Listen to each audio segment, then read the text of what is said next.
I read about how the pet cemetery is going under and that all the pets are going to be exhumed. My first cameraman told me I didn't know how to shoot this kind of thing, and he did. At one point, I pushed him into a partially exhumed dog grave.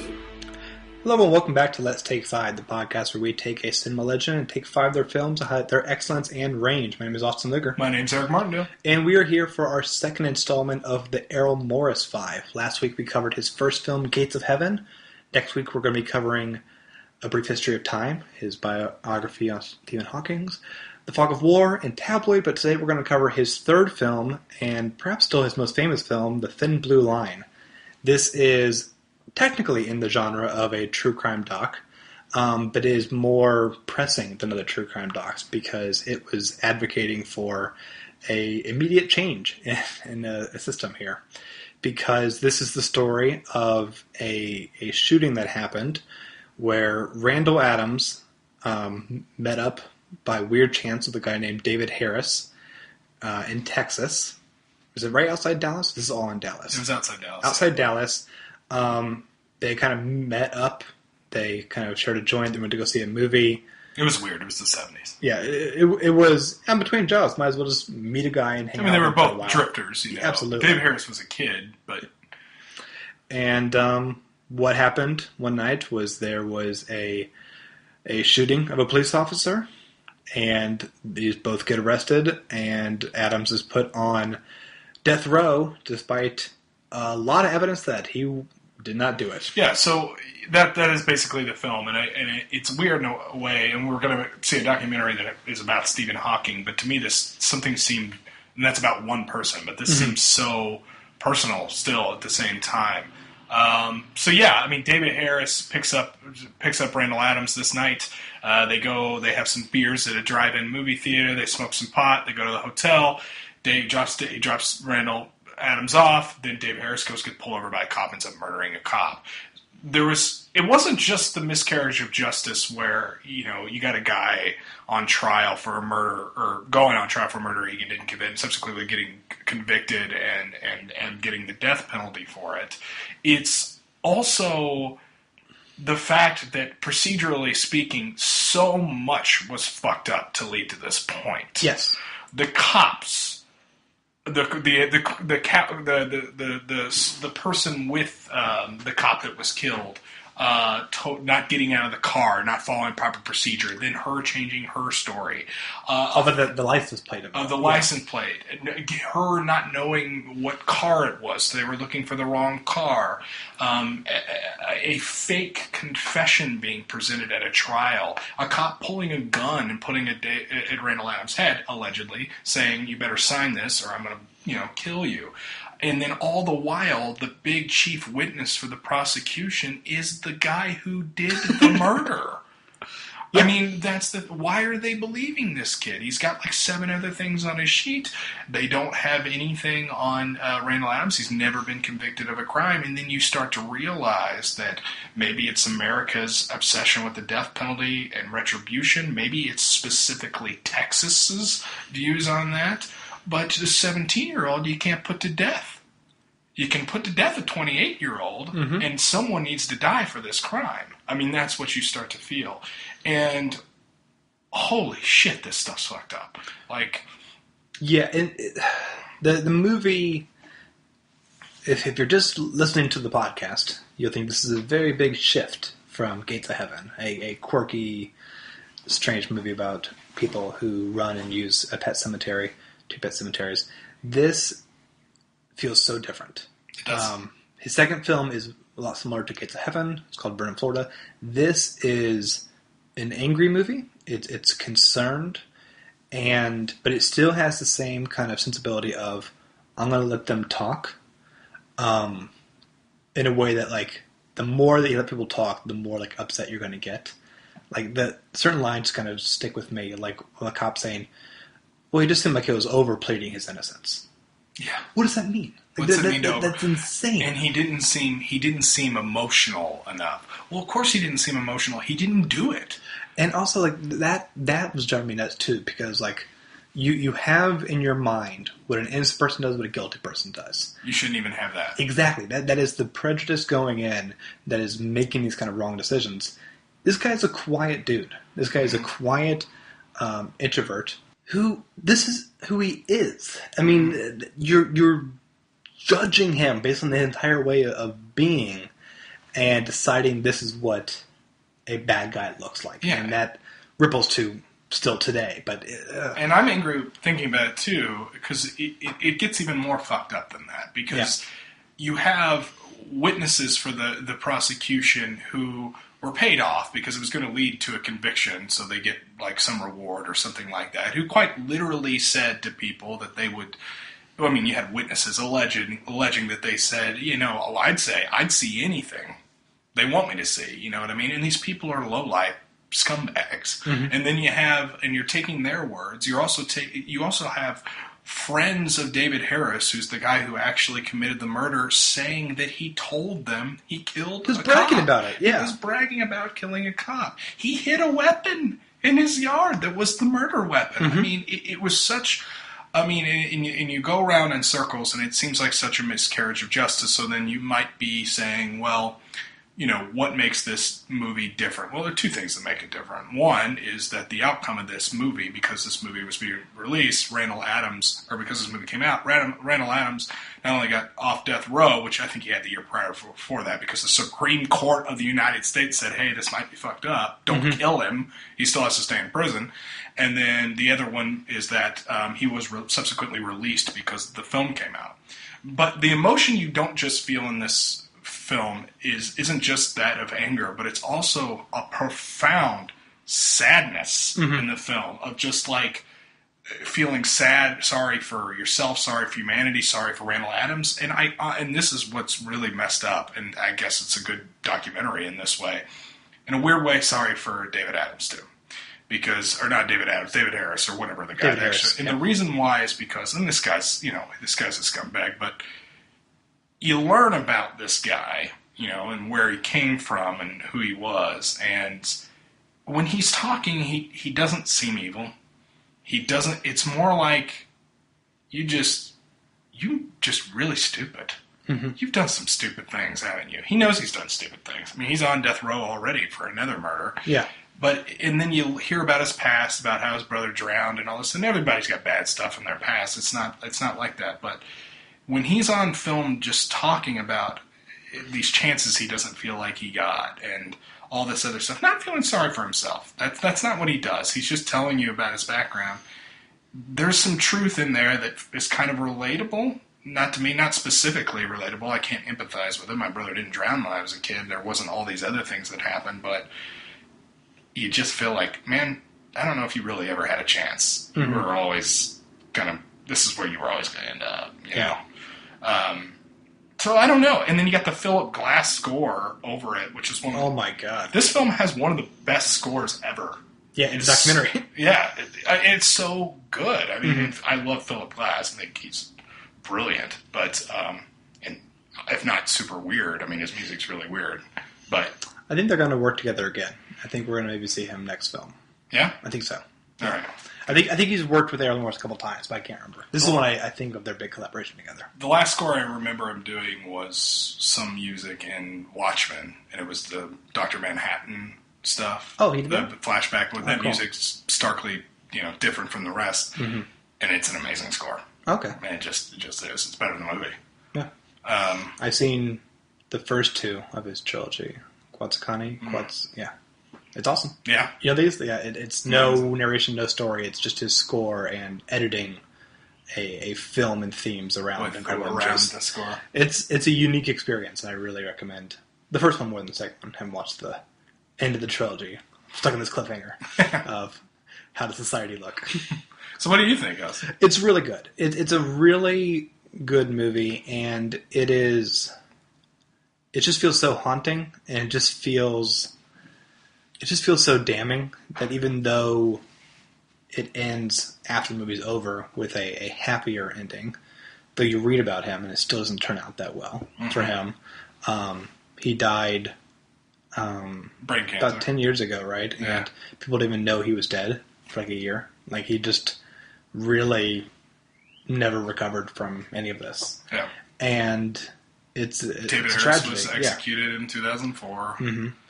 And because years have gone by, you know. Yeah.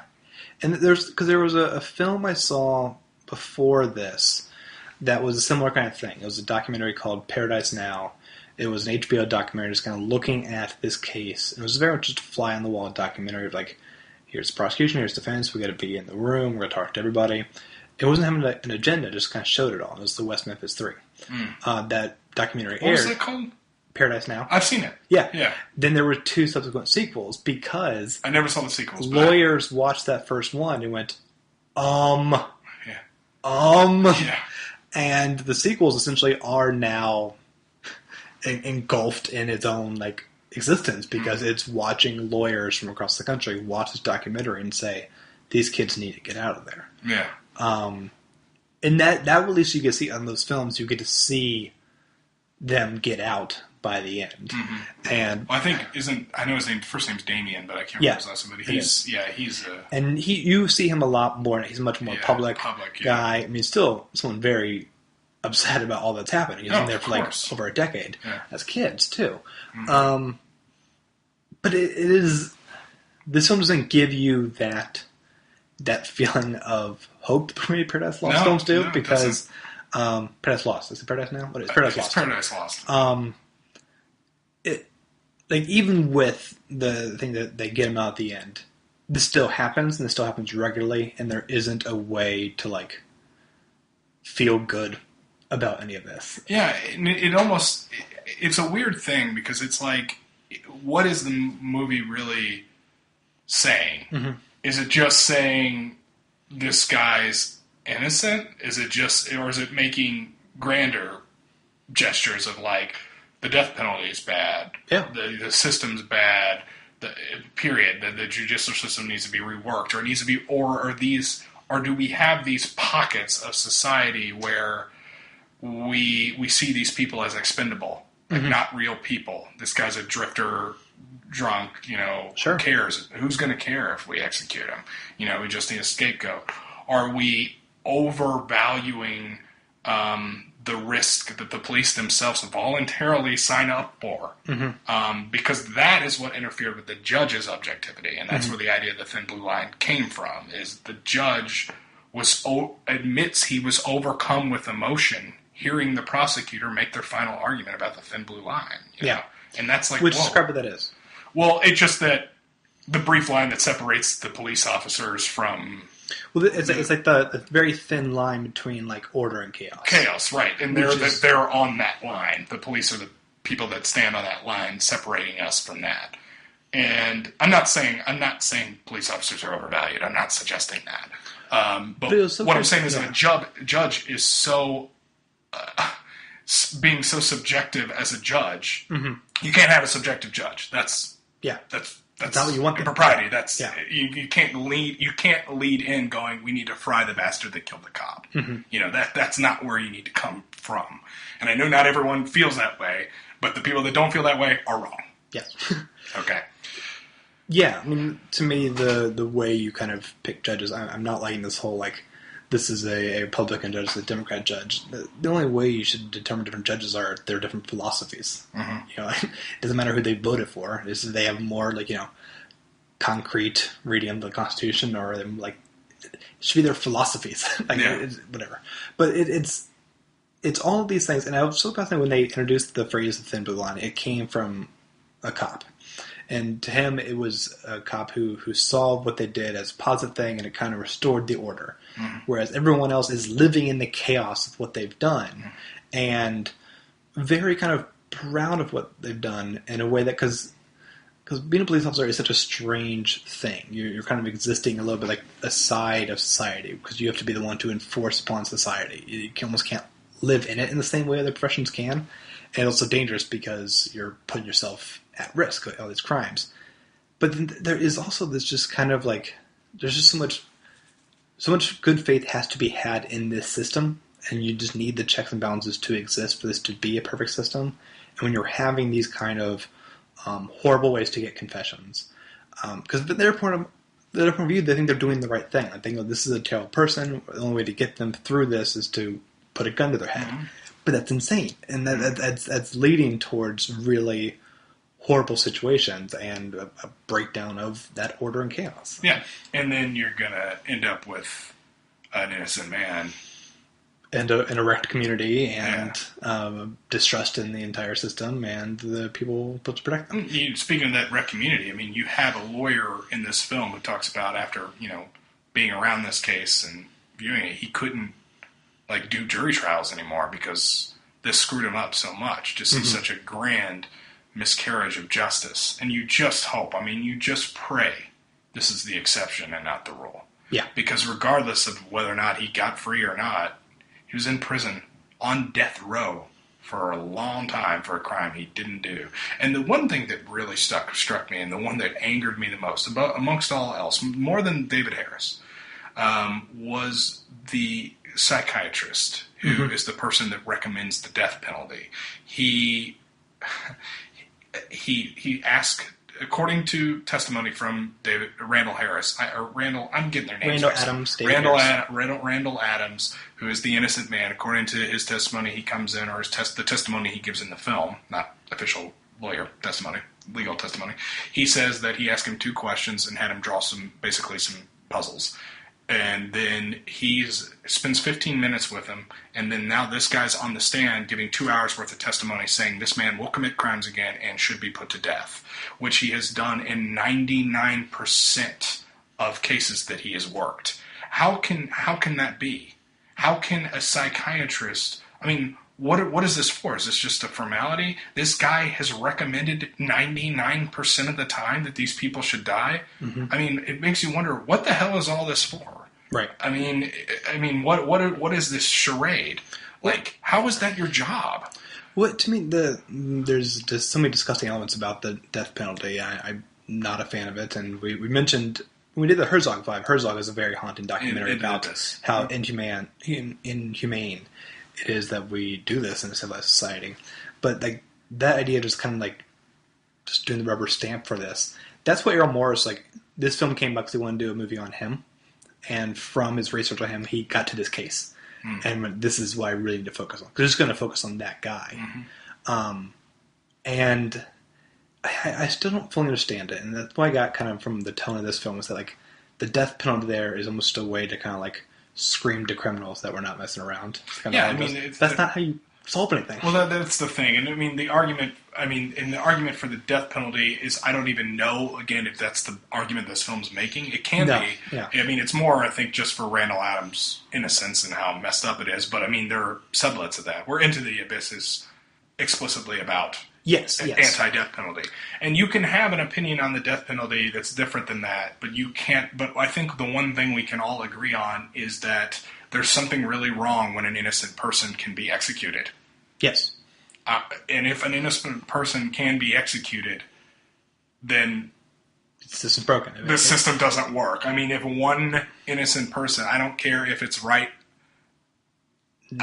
all the time, if one innocent person gets executed, which almost happened here, who wants to be a part of that?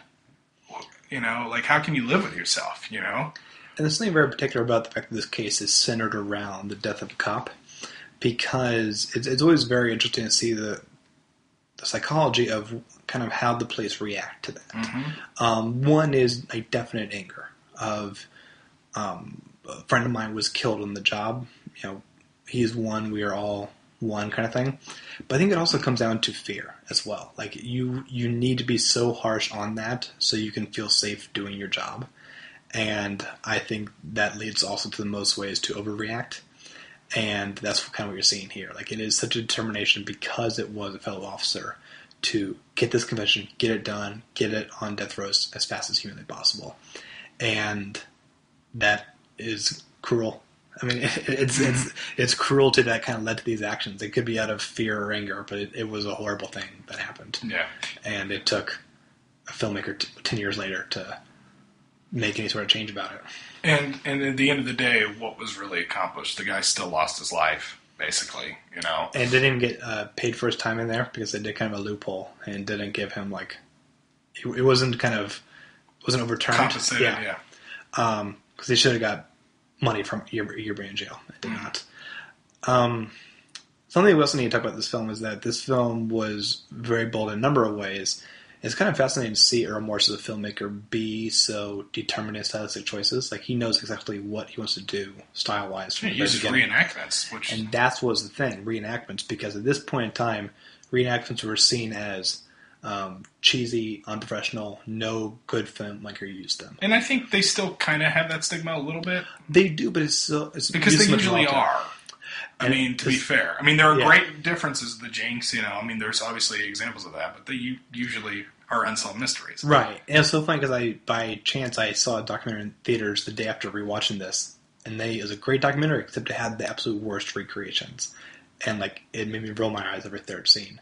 But this is so interesting the way he films the recreation. Not only because the Philip Glass score is so powerful, but because it is such an interesting pinpoint of, you're essentially almost just seeing the evidence. Mm-hmm. And you're seeing the evidence, only you don't get a wide shot. You see the license plate, and then you see 3 other license plates, because none of these are truthful in a way. That your recreations were supposed to be even though we're recreating and this is actors and whatnot, this is what happened.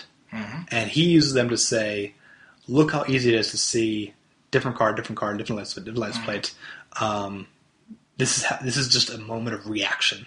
And it's haunting because it puts you in that moment of doubt, and it destroys all sense of definitive thinking by doing that. And, I mean, then you never lose also sight of, because it keeps replaying it for you over and over again how cold-blooded of a murder this was. I mean, this was my God. This guy just wanted to kill somebody. Yes. I mean, that's what happened. He wanted to kill somebody. And it's horrible. Yeah, and it's messed up. I mean, and then he's executed now too. I mean, he's gone. It's just so. Again, I just left the movie, and part of it had with the Philip Glass score too. I just felt so depressed after seeing it. There's no happy ending here. I don't care if he's let free. No. There's just not, because even if he's free, who's the next Randall Adams? Mm-hmm. Because there is one. As we speak here right now, there is one. Yeah. And that's just awful. Because there's no happy ending that you want. The cops don't feel happy and at peace. Yeah. At the end of all this, with that one cop's still dead. Yeah, still dead. Lawyers are haunted by this. You mentioned that one guy. I love the woman who kind of kept being part of the case for so long and just being that kind of great defender, just to kind of underpaid, overused. Fuck this. But she believes in the right things. Everyone's exhausted. No cop really kind of felt at peace. Yeah. There are terrible things that happen, and it's too easy to make it even worse. Yeah. And that's the thing you just want to scream. Just let the guy go. Yeah. Somebody walk into death row right now, open the fucking cell, and let him out. Yeah. But you know how our society works. You know how bureaucratic this whole thing is, and it's never going to be that simple. Bureaucratic, and also that means people have to appear to be infallible, and that's not how this. That's not how people are. No, it's not how anything works. And, yeah. But you have to kind of do that with these jobs of cops and lawyers and whatnot. Is your pride worth more than this man's life? And in some cases, no. Yeah. I mean, that reality, no. There are people right now telling themselves that Randall Adams was guilty of that crime. Yeah. And that's messed up. Yeah. So, anyway, I don't really have more to say. No, it's a... if for some reason you heard this before watching the film, which... Cool, thanks for listening. It is a film that we strongly recommend you watch at this moment. It's currently on Netflix. It is a really fascinating... Even if you know the end. And just the Errol Morris is from the top of his craft. Mm-hmm. But we'll see him cover a different subject next week, as we'll be looking at A Brief History of Time, which is a biography on Stephen Hawking. I'll be back next Friday. Until then, you can go to theartofmore.com to leave a comment on the website. Let us know what you think of The Thin Blue Line. How did you feel when you first watched it? And let us know kind of what you think about the full story of this really complicated issue. While you're there, you can check out some other podcasts, including The Immortals, where myself and 3 others review the 1001 movies, albums, food, songs, and TV shows you must consume before you die. Last week we did the number 1 on the list. This one we're in the 900s, where we reviewed The Social Network, a Radiohead album, and the TV show Fargo. So, good stuff. Good stuff. It's nice to have like big gap in the chronicalness. Ad Absurdum is working on a new episode for next month, most likely. They're both very busy right now with their actual being lawyers. But they have some great episodes about the real-life legal implications of fake things in pop culture, like Jurassic Park and Escape from New York. So take a listen to that show. Where can we find you, Eric? You can check me out at Constant Diversion. That's my YouTube channel. I will be on there. Special thanks to Adam Lord for always our amazing theme music. Absolutely. Buy his stuff at songsbyalord.com. Leave a review on iTunes. People can find the show. And we'll be back next week. Till then, I'm Austin Luger. I'm Eric Martindale. Bye, everyone. Bye-bye.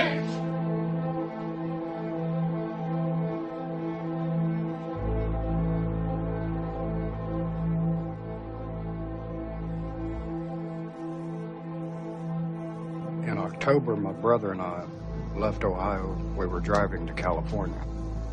We got into Dallas on a Thursday night. Friday morning, while I'm eating eggs and drinking coffee, I get a good job. I mean, it's, all these people are supposedly out of work. I'm not in town a half a day, and I've got a job. It just, everything clicked. It's as if I was meant to be here.